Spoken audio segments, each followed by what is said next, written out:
quel serait vraiment ton adversaire idéal? Sean O'Malley. Sean O'Malley. Excuse-moi de te couper, là, mais pour moi, ce J'ai pas serait besoin de le finir. match-up idéal. Je l'aime beaucoup, j'aime son style de striking. Je pense qu'on pourrait donner un show extraordinaire.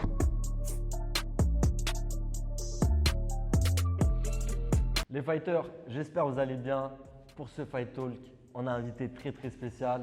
Donc, on a Charles R. Jourdain. Charles, déjà pour commencer, comment tu vas?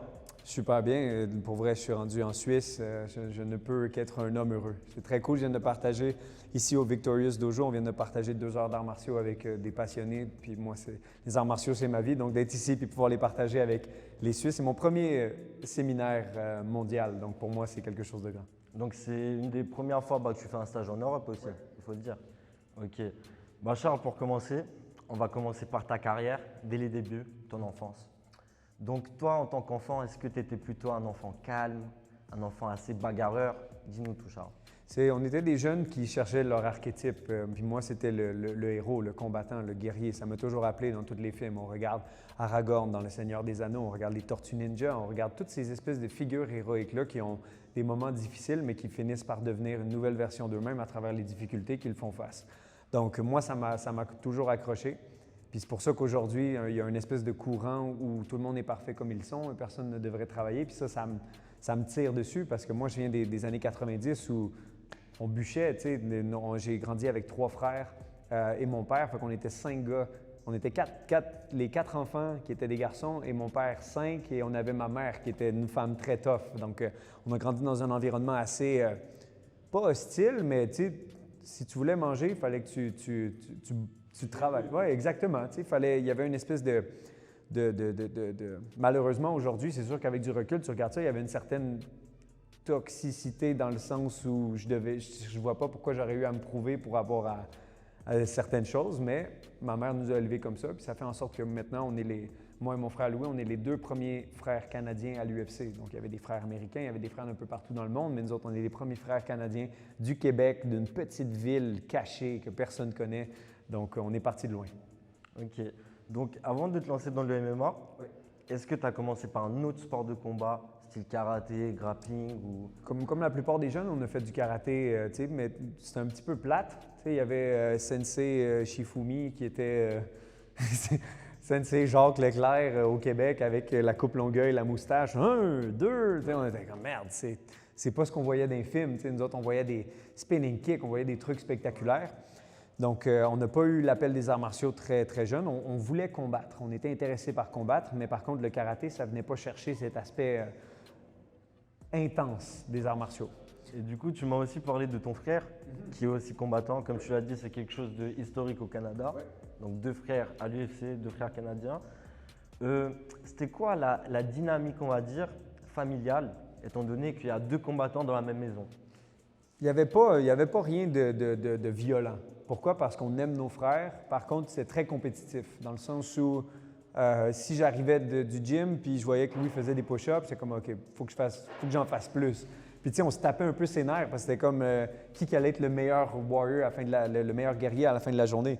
Donc ça rendait ça cool. On a grandi avec une espèce de, pas une complicité, mais on était un petit peu trop contre. On essayait genre de montrer moi je suis meilleur que toi, moi je suis meilleur que toi. Une sorte de concurrence. Exactement, une concurrence un petit peu malsaine par le fait qu'on était jeunes puis on ne s'est pas fait enseigner c'était quoi une concurrence qui était un petit peu plus saine. Donc on l'a appris. Plus bienveillante. Exactement. Ouais. Donc au fil du temps, on a compris que je veux le meilleur pour lui, il veut le meilleur pour moi, puis notre but c'est de nous entraider à devenir les meilleures versions de nous-mêmes.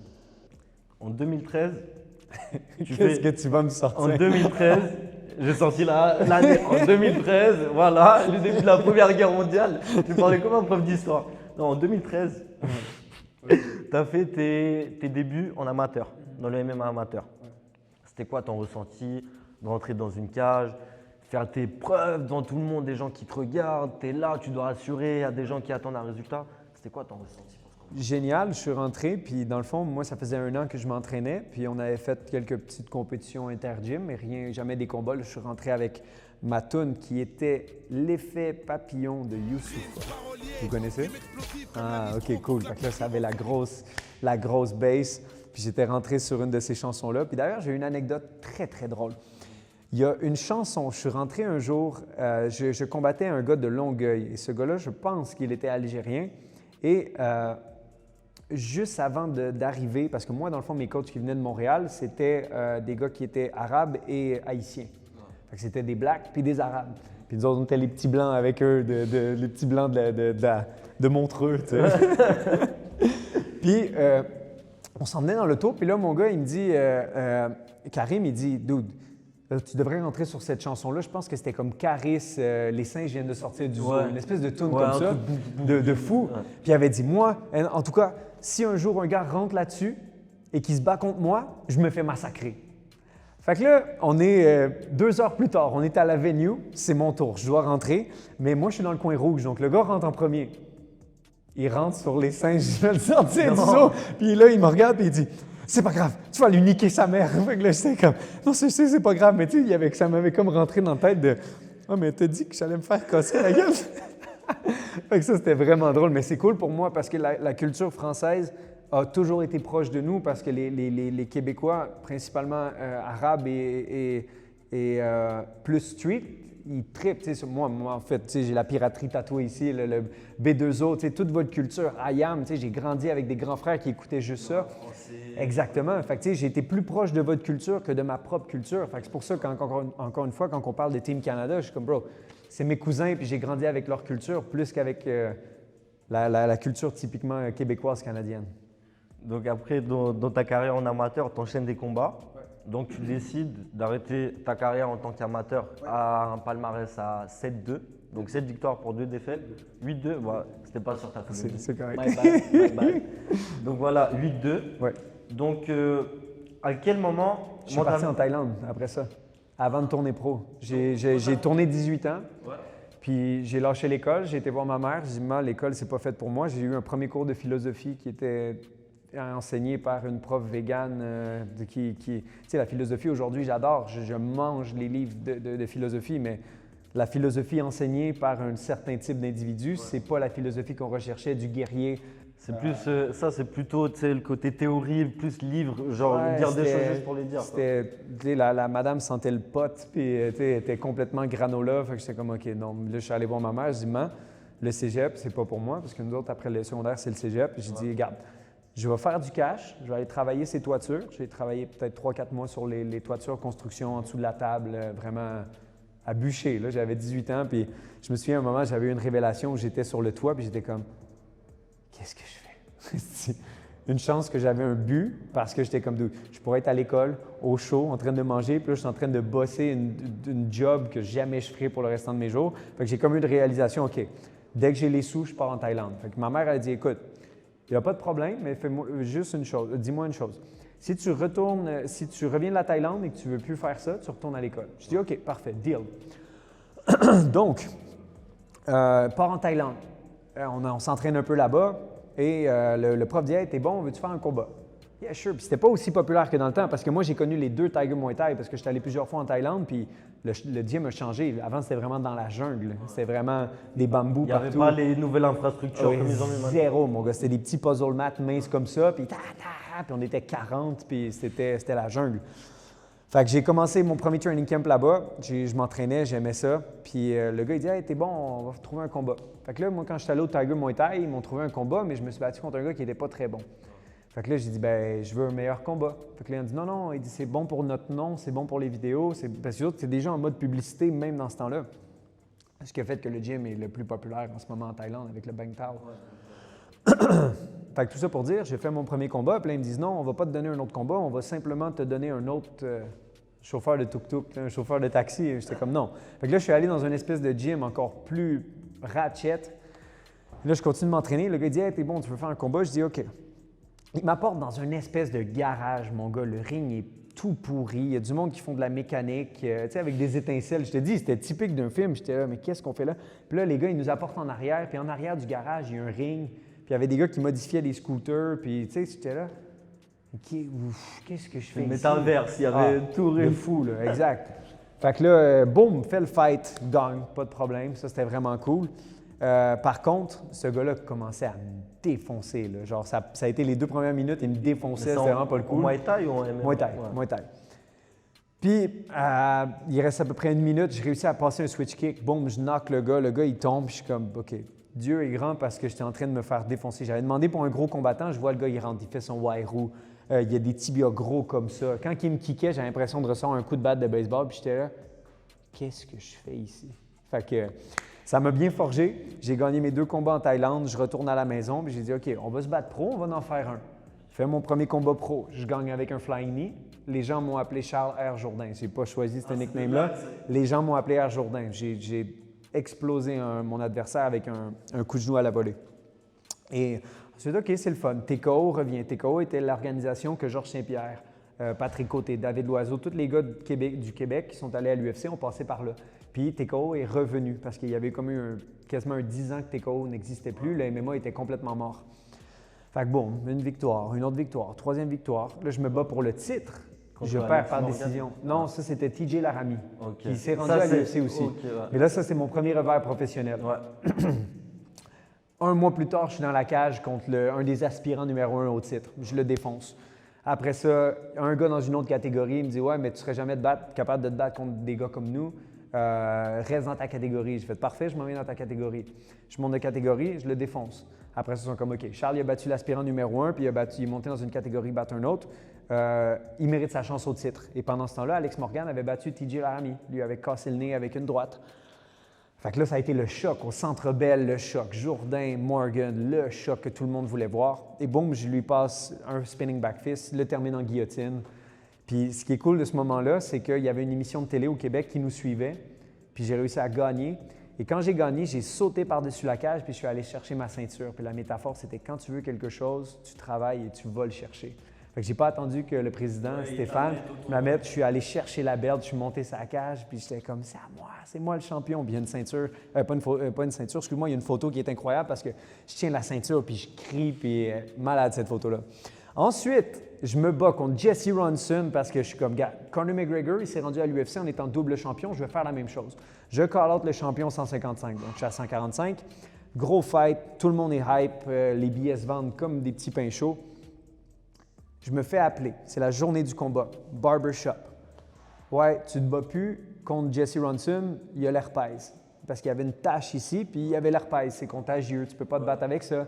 Tu te bats contre Damien Lapillus. Quoi? Quoi?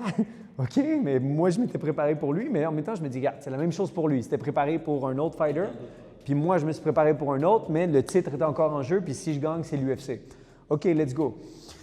Fait que, on se bat, j'ai réussi à battre Damien, qui je pense encore à ce jour veut sa revanche. Laisse-moi tranquille. J'aime beaucoup les frères Lapillus d'ailleurs. Tu sais, les gens parlaient, Charles est à 135 maintenant, on parle de Taylor. Taylor est génial, il est à PFL maintenant, tant mieux, je lui souhaite que du bon, je lui souhaite de l'oseille, qu'il puisse nourrir sa famille, puis je leur souhaite que du succès aux frères. Je pense que Damien aussi se bat encore, fait que, encore une fois, je leur envoie énormément de bonnes vibes.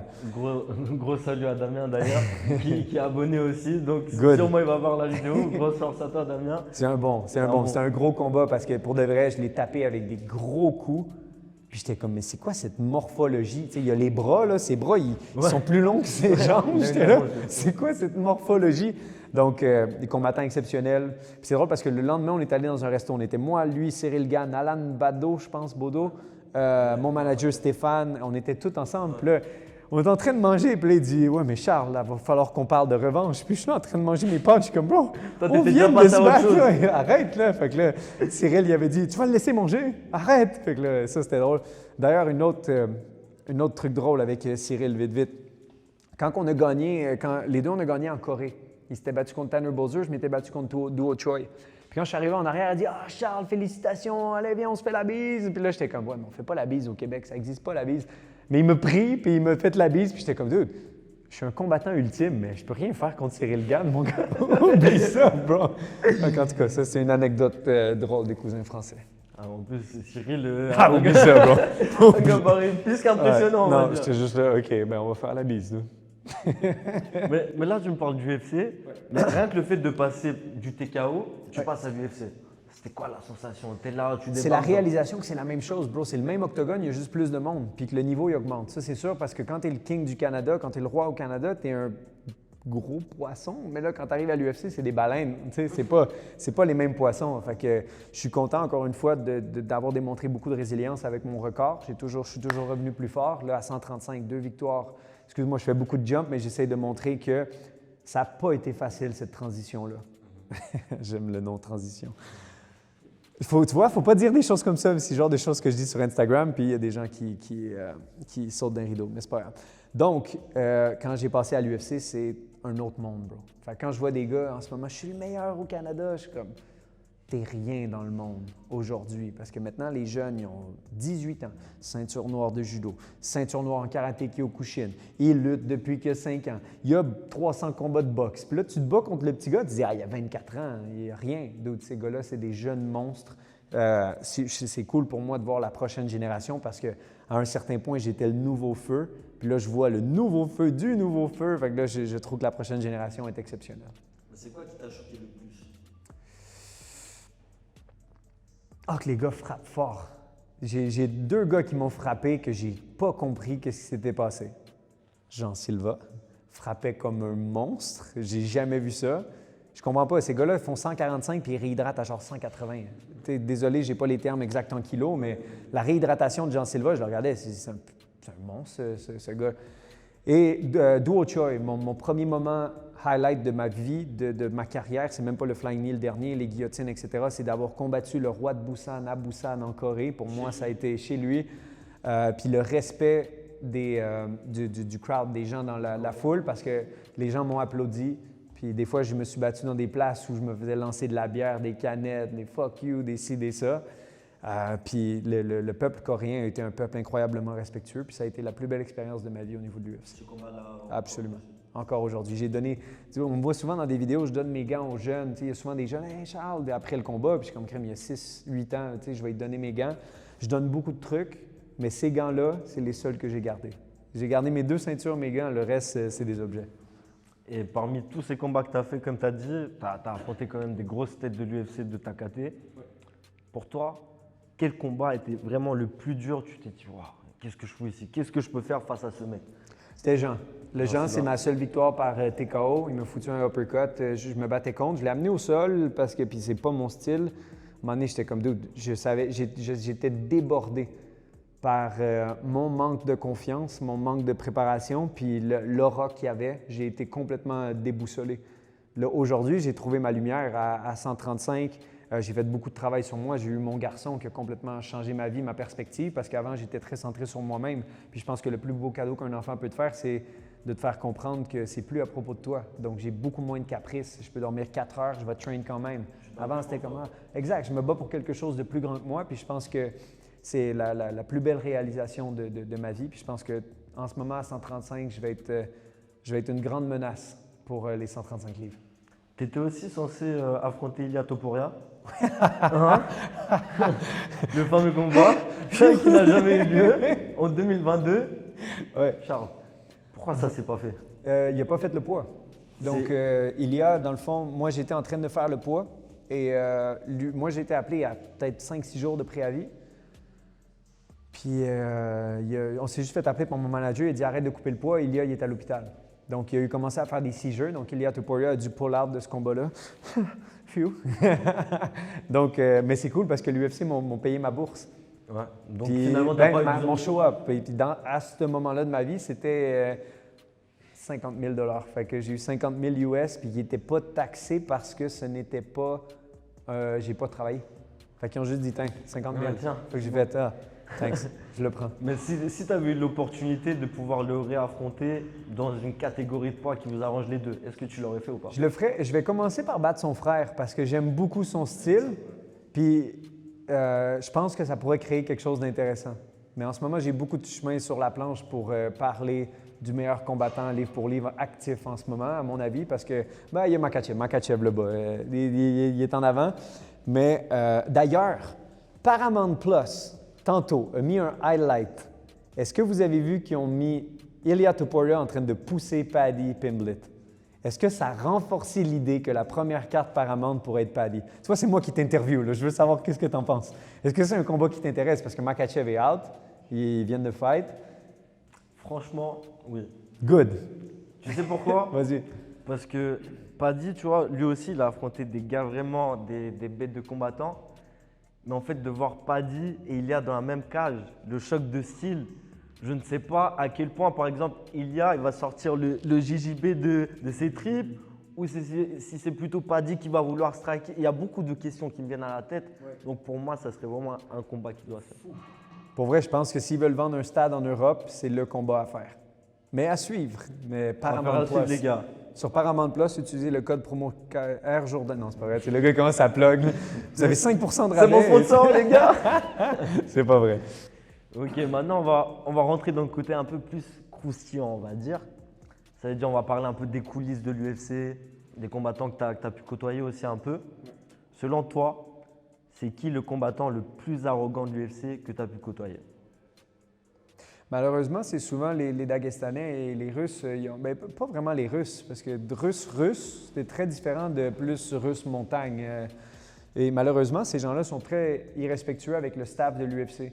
Je pense que c'est dû à leur culture, mais ils ne veulent pas entrer en conversation avec les femmes. Puis l'UFC, ça reste américain, ça reste une philosophie qui est très différente de la leur, en fait, du point de vue religieux. Et dû à ça, je pense que l'UFC maintenant est beaucoup plus réticent à signer des gens du Daghestan et de la Russie en ce moment. Même Dana White a été ouvert publiquement là-dessus, qui vont commencer à signer un petit peu plus de Brésiliens, un petit peu plus de gens d'un peu partout. Plutôt que de là. Donc, malheureusement, oui, il y a certaines personnes qui ont été très déplaisantes avec le staff, jamais avec moi, mais on les voit. La plupart des gens du Daghestan et de ces endroits-là sont très. T'es pas Khabib puis t'es pas Makhachev. T'as du grind à faire. Puis eux autres, ils se promènent comme s'ils étaient. Ouais. C'est leur droit. Un peu hautain, un peu arrogant. Puis c'est là que moi, je mets une ligne, c'est que le staff de l'UFC ne travaille pas pour toi. Tu travailles pour l'UFC, puis ces gens-là, c'est l'UFC. Exactement. Puis j'en ai vu être très irrespectueux avec le staff, mais les sécurités de l'UFC, puis Dana, ils détestent ça. Si tu manques de respect à son staff, parce que pour lui, comment tu traites le concierge, ça m'en dit beaucoup sur toi. Puis ces gens-là sont... Pas tous, bien sûr, mais il y en a certains qui, effectivement, manquent beaucoup de respect à l'environnement dans lequel ils sont. Et en parlant de Dana, est-ce que tonton Dana White, est-ce que ça t'est déjà arrivé qu'il propose un combat ou un combattant et que toi, je ne sais pas pourquoi, tu as dû refuser? Jamais. Jamais. Non, je pense que c'est pour ça que l'UFC m'aime beaucoup. Encore là. Exact. Parce qu'il y en a beaucoup qui sont très picky, puis qui se battent une fois par année. Puis, non, lui, ça ne me tente pas. Trouvez-moi quelqu'un d'autre. L'UFC, tu fais ça 2-3 fois, ta carte Joker est terminée. Exactement. Il n'aime vraiment pas ça. Mais moi, je livre des belles performances, je dis oui à tout. Puis l'UFC m'aime beaucoup. Puis les gens ne le savent pas, mais Dana, il signe souvent des petits chèques on the side pour ta performance. Fait que tu as le bonus de performance plus le Dana White bonus qui est très cool. Ça m'est arrivé à quelques reprises. Puis quand je vois, tiens, un paiement US, je suis comme, OK, ça se prend bien. Et en parlant aussi des coulisses, parce que toi, tu es un des combattants, on va dire, francophones qui connaît le mieux les coulisses de l'UFC. Ça fait depuis très longtemps que tu as l'UFC. Donc, pour toi, est-ce qu'il y a des combattants un peu fake qui jouent des rôles, qui font les trash talkers, un peu gangsta? Je fais confiance à vous et au public parce que ça se ressent. Je pense que n'importe qui a un minimum d'intuition peut voir quelqu'un qui essaie de jouer un personnage. On a vu souvent pendant les conférences de presse de McGregor, les gens commençaient à vouloir être comme lui, comme Conor. Et c'est fake. Si c'est pas toi, c'est pas toi. Mais c'est malheureux parce que les gens sont comme, oui, mais moi, je dois vendre. Henry Cejudo est cringe parce que c'est pas lui. J'ai partagé un pay-per-view avec lui quand j'ai combattu Kron, puis il disait en arrière, il avait sorti des oreillers de son adversaire, puis il était comme, ouais, je sais, mais ça va faire des pay-per-view points. Puis dans ma tête, j'étais comme, pas tant que ça, dude. Non, de un, les gens stream, puis non, c'est pas vrai. Bande de tannants. Mais c'était cringe, puis non, ça poussait rien. La plus belle promotion que l'UFC a jamais fait, c'était Poatan contre Jiri. Ouais. C'était aucun mot, juste les deux qui se regardaient dans l'octogone, on avait tous des frissons. Je pense que c'était le truc le plus cool qu'ils ont jamais fait. Regard. C'était puissant. Ça peut que être sincère, un regard. Exact. Fait que, tu sais, quand on voit cette espèce d'arrogance de jeu-là, tu le ressens pas dans le guerrier de l'Amazonie de Pereira et le guerrier tchèque de Jiri.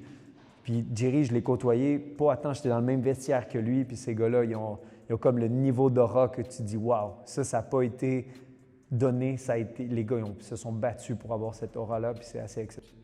Et au contraire, maintenant, c'est qui le gars que tu as le plus apprécié à l'UFC? Des gars on peut penser ils sont arrogants, ils sont bizarres, ils sont…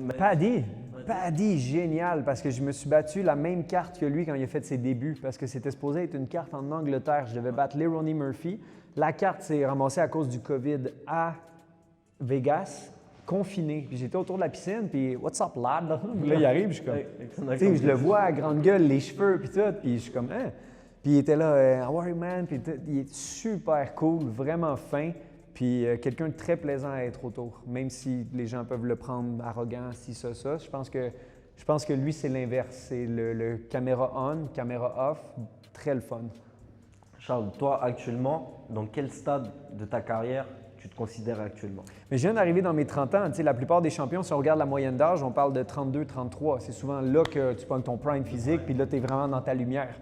Là, mes 2 dernières performances à 135, c'est parce qu'il faut prendre en considération que ce n'est pas juste que je combats, j'ai descendu de catégorie, c'est que tous les gars que j'ai combattus étaient plus gros et plus forts, à mon avis, que tous les gars de 135. Mais un Jean Silva, il détruit tout le monde à 135. Tout le monde. Une fois rechargé. Hein. Exactement. Donc, mon point est que je pense qu'à 135, je peux faire beaucoup de vagues. Je pense que j'ai encore une fois trouvé ma lumière. Je sais que je me répète beaucoup avec ça, mais il y a tellement de belles choses qui sont arrivées dans ma vie. Puis après, c'est justement après Jean, j'étais comme je suis supposé être dévasté. Puis je suis rentré dans ma chambre d'hôtel, puis je suis tombé à genoux, puis j'ai vu une espèce d'illumination qui m'appelait à être vraiment la meilleure version de moi. Je pense que j'avais comme pris pour acquis, j'étais à l'UFC, je suis bon. Je m'étais un petit peu assis sur mon talent, mais là, on m'a vu à mon dernier combat, j'arrêtais pas de mettre ma main sur mon cœur, puis c'était ma manière de dire j'ai vraiment tout mis dans cette préparation-là. Quand j'ai atteint le flying knee et j'ai pris la guillotine, je me suis mis à rire parce que j'avais jamais fait ça de la visualisation.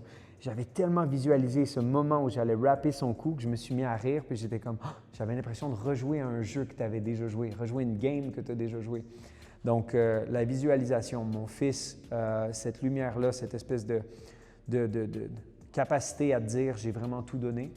J'avais jamais été capable. La fameuse tune de Maître Gims, alors, tu sais, c'est quoi qu'il dit? Tout donner, tout donner. Ouais, ça. Ben, ça, je l'avais dans la tête parce que j'étais comme, j'ai tout fait.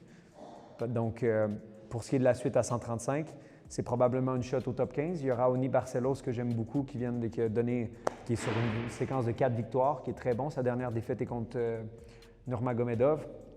Donc, moi, j'ai dit, écoute, si vous voulez me donner un autre combat avant d'entrer dans le top 15, donnez-moi lui, puis j'irai au Brésil me combattre. Toi, c'est chaud. Ah, absolument. J'aime beaucoup Raoni, je l'ai beaucoup étudié parce que mon premier adversaire à 135, Victor Henry, a eu une belle guerre contre lui. Donc, en étudiant Victor, j'ai étudié Raoni et puis j'ai dit, je vois des failles dans son style que je pourrais exploiter. Et c'est un combat que je trouve fort intéressant parce que ma plus grande lacune a toujours été, avant, c'était au niveau des amenés au sol. Et maintenant, j'ai la carte Joker pour ces gens-là. Et maintenant, pour toi, quel serait vraiment ton adversaire idéal? Sean O'Malley. Sean O'Malley. Excuse-moi de te couper, là, mais pour moi, ce serait le match-up idéal. Je l'aime beaucoup, j'aime son style de striking. Je pense qu'on pourrait donner un show extraordinaire et par le fait que lui, maintenant, il est en mode je veux des combats le fun parce qu'il fait déjà beaucoup d'argent. Mais là, vu maintenant qu'il a gagné le titre, il n'est plus en mode titre, il est en mode fight. Puis ça, c'est ses dires, c'est pas les miens. Donc, je pense que de donner, si vous nous donnez un 5 rounds ou un 3 rounds, je pense qu'on peut donner quelque chose d'assez exceptionnel. Puis ça, c'est sans rien y enlever. Je ne vais pas dire que je vais rouler dessus, mais je veux dire qu'avec une bonne préparation, je pense que je peux donner du fil à retordre à un striker expérimenté comme Sean O'Malley. OK. Et Charles aussi, tu es un exemple de résilience, de quelqu'un qui, malgré tout, quoi qu'il arrive, tu es là, tu te bats. Ton premier combat à l'UFC, malheureusement, ce n'était pas une victoire, c'était une défaite. Pourtant, on est bientôt en 2026. Tu es encore là à l'UFC. Ouais. Donc, pour toutes les personnes, tous les combattants qui nous suivent, comment tu arrives à expliquer ça? Comment tu peux motiver tous ces gens-là qui nous regardent à rebondir après une défaite? Il y a un homme qui est venu me voir après, puis c'était à Rochester. Donc, à Rochester, il y a une population afro-américaine. Puis le gars, il dit « Hey kid, one night is not your whole life. » Donc, une nuit, c'est pas toute ta vie. Puis j'ai adoré ça, puis j'étais comme, c'est vrai, c'est absolument vrai. Tu sais, quand on regarde George Masvidal, je pense qu'il est 13-11 à l'UFC. Il y a Nate Diaz, je pense qu'il est comme 11-12. Il y a beaucoup de records 50-50, mais ça n'enlève pas leur capacité à être légendaire. Donald Cerrone, le Cowboy, qui est un de mes combattants préférés. Anthony Pettis, moi j'arrive de cette génération-là de Pettis, Cerrone, Nate Diaz. Donc, ces gars-là m'ont inspiré. Puis c'est juste de jamais lâcher parce qu'une nuit, c'est pas toute ta vie. Puis c'est ta capacité à rebondir qui va faire toute la différence. Donc, si j'avais quelque chose à dire, ben c'est exactement ça. Accroche-toi parce que une nuit, c'est pas toute ta vie. Maintenant, on a parlé fight, on a parlé UFC, Dana White, TKO, on a parlé de tout. Maintenant, j'aimerais qu'on parle un peu de toi. Toi, en dehors des sports de combat, maintenant tu as un enfant. Charles, en dehors des sports de combat, qu'est-ce qu'il est? Qu'est-ce qu'il fait? Qu'est-ce qu'il aime? C'est pas aussi excitant qu'on pense. Pourquoi? Parce que depuis que j'ai 15 ans, je suis dans un gym, je suis rendu à 30 ans, donc ça va faire 15 ans que je suis juste là, puis je grind, puis je me réveille, je mange, je m'occupe de ma famille, je vais au gym, je reviens, je regarde des tapes, j'étudie des combats, je reviens, je me prépare, je fais mon sac, je pars toute la soirée, je reviens, je passe du temps avec ma famille. Donc pour les gens qui pensent que le mode de vie UFC, c'est les Lambo, les gros trucs, je pense que c'est une américanisation de notre esprit qui fait en sorte qu'on pense que c'est cette mode de vie grandiose. Moi, pour ma part, c'est une belle maison, beaucoup d'investissements parce que je sais que notre carrière n'est pas éternelle financièrement, donc je mets beaucoup d'argent sur des manières de multiplier les entrées parce que là, demain, je me casse la jambe, je ne me bats pas pendant 2 ans, il faut que j'aille mis des sous de côté, puis exactement. Donc, je multiplie mes sources de revenus. Et maintenant, on travaille beaucoup avec la chaîne YouTube, d'ailleurs, qui est en français. Si jamais il y a des gens qui veulent s'abonner, on fait du contenu 100% francophone. On mettra le lien juste en bas. J'apprécie. Donc, c'est ça, c'est de multiplier les sources de revenus et de multiplier, diversifier son portefeuille. Parce que de l'argent, c'est de l'argent, mais… Avoir une sécurité, plusieurs entrées d'argent. Exactement, exactement. Donc, ma vie n'est pas… Quelqu'un vivrait ma vie, je ne la trouverais pas excitante comme un fight week parce que moi, c'est comme un moine, j'ai mes choses à faire. Puis juste, c'est comme dans un jeu vidéo, je fais mes quêtes pour level up. Puis je fais juste level up. Je sais pas, il y a beaucoup de gens qui ont écouté Solo Leveling. Je ne sais pas comment ça s'appelle en français, c'est un animé, tu sais quoi? C'est-tu le même nom en français? Non, c'est le même nom, Ouais, Solo ils ont Leveling. gardé. Donc, le gars, il a trouvé, OK, si je fais tout ça, à chaque jour, je level up. Donc, je monte de niveau. C'est ça ma vie. Fait que, tu sais, c'est pas la vie la plus excitante, mais je sens qu'à chaque jour, je peux monter de niveau.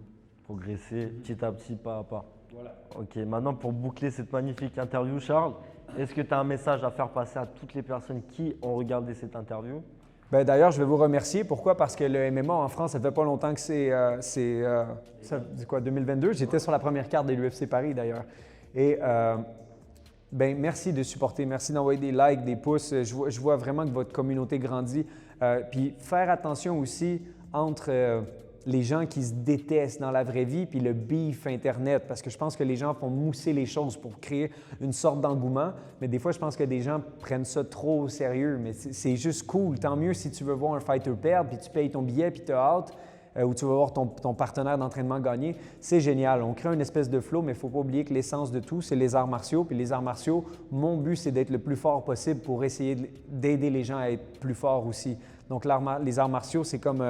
je me fais donner, comme aujourd'hui, j'ai partagé mes connaissances, donc on a passé 2 heures, mais toutes mes connaissances sont une recollection de gens bien plus exceptionnels que moi qui m'ont donné ces connaissances-là pour que je puisse les partager avec des jeunes hommes qui vont être encore plus exceptionnels que moi. Donc, c'est de créer cette espèce de roulement-là et tout ça commence avec un pouce. Donc, merci de supporter le channel et le mien si ça vous dit. Et merci beaucoup pour cette belle interview. Merci Charles, merci pour le temps que tu nous as donné. C'était très intéressant, j'ai pris vraiment beaucoup de plaisir. Et on se dit à une prochaine fois peut-être au Canada. Si on est de passage, ça serait un grand plaisir. On va manger de la poutine. Allez, Cheers, bro. Merci.